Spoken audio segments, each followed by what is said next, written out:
Kahit hindi nyo nga ginagamit, may babayaran pa rin kayo sa gobyerno. Correct. O tinatangka natin kunin na si Attorney Cynthia Alabaz, ang tagapagsalita po ng NGCP. Nasa linya na natin, Kaloy. Alright. Nasa remote one ba si ma'am? Attorney Cynthia Alabaz, magandang umaga po. Attorney, good morning po sa inyo. Welcome.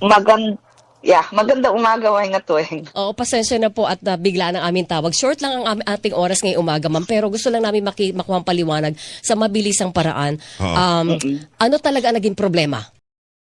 Well, kombinasyon yan ng mataas na demand at mababang supply. Kung yun ang pinakamaikli explanation. Opo. Yun. So, Ano po ang planta ang may mga problema. Ang mga planta ng kuryente. Merong may nagkaroon ng problema sa transmission noong May 13, pero bago pa tayo pumasok ng May 13, manipis na ang supply. Noong May 12 pa lang at nakarang mga araw, higit sa 20 planta ang naka-unplanned maintenance shutdown. Bukod pa yan dun sa halos 14 na naka-derated capacity for the Luzon grid. Plus, meron din tayong yellow alert na sa Visayas grid. Importante kasi yung sitwasyon ng Visayas grid kasi naghihiraman ang Luzon at Visayas. Okay, una muna gusto kong linawin, ma'am, yung transmission line na nagka-problema, dalawa po yata yun, naibalik na po ba natin yung sa linya? Yes po, on the same day na ibalik May natin 13. yan agad-agad. So primarily, ang problema natin ngayon kung bakit mula nung maikabit na ulit ninyo yung transmission line na nagka-problema ay puro planta na lang. Yes po. Okay. Planta naman po talaga ang pag tumagal ang power interruption. Supply issue po yan talaga. Pwera na lang talaga kung malawakan kagaya ng bagyo na maraming tore ang nasisira. Pero dito sa ganitong panahon, mabilis lang po na ibabalik ng NGCP yung serbisyong pan-transmission. Ano po dahilan bakit sangkaterba yung planta na nag-unplanned outage? Iyan po ang taon-taon nating tinatanong. Madalas po kasi hindi pangkaraniwang it's not unusual na nangyayari na maraming mga planta na naka-unplanned maintenance shutdown.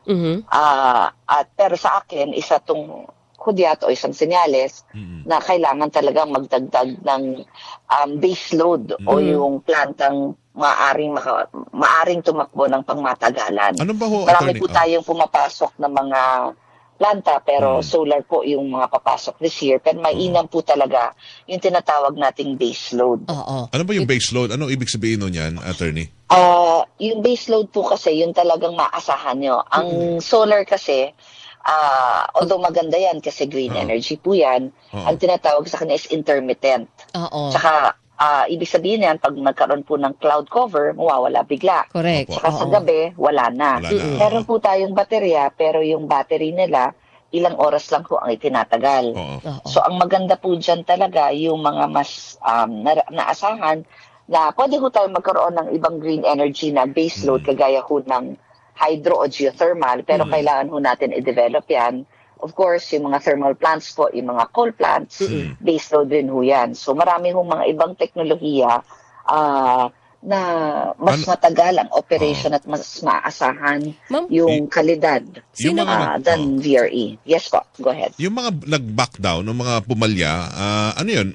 Coal power plant ba yun? O hydro power plant? Ano? Meron hong mga hydro plant kasi marami ho, I think it's a mixture of yung tinatawag nilang thermal plants o yung ang pang-ikot ng turbina nagsusunog ng panggatong. Meron rin hong mga hydro, yun ho yung pang-ikot ng turbina kasi ho mababa yung level ng tubig. Dahil nga ho mainit ang panahon. So combination ho ng iba't ibang klaseng mga teknolohiya yung nawala nung nakaraang mga buwan. Actually, kung titingnan nyo ho, Mayo pa lang 17 yung plantang nag-out. Tapos meron ho from last year pa, meron 2024, meron pa nga ho isa, I think 2017 or 2019. Sino po nagre-regulate ng mga planta? Bakit hindi nababantayan na sangkaterba na yung naka-out natin na planta? And it is being parang napapabayaan ba to o ano? Actually, totoo po yan, no? Hindi napapansin masyado o hindi nabibigyan ng atensyon na unti-unti nang naagnas yung pasobra sa supply. Ang NGCP po, wala po kaming authority over the power plants. So, ang tumitingin ho niyan po talaga ang naahensya ng gobyerno ay ang Department of Energy at ang Energy Regulatory Commission. Okay, ito na lang huling tanong ko, ma'am. 2 minutes na lang. Magkakaroon pa rin ba tayo ng yellow and red alert? Ilang araw pa ito tatagal? Kahapon, na-aggravate yung system, may mas malaking plant ang nag-out. Okay. So, Opo. nabdagdagan pa yung kakulangan. Okay. Pero I think early in the evening, nakabalik na siya, plus two of the 4 smaller plants affected nung transmission outage. Okay. So with that, baka wala tayong, hindi ko pa nakikita po, hindi pa dumarating yung outlook for the day. Oo. Okay. Baka wala tayo for the weekend. Ay, salamat. Inaasahan natin na makabalik yung Batangas plant Oo. by today. Kung mangyari yan, magiging normal na yung sitwasyon at wala na tayong makikitang alert coming into Monday. Okay. Unless, number one, hindi po makapasok yung Batangas plant or may dumagdag pang plantang biglang pumalya. Wag naman sana. Okay, sige. Attorney, Yes, pasensya sana sa wag. short notice, Opo, pero opo. maraming salamat, ma'am, sa oras sa Thank you, pagsagot ma'am. sa amin.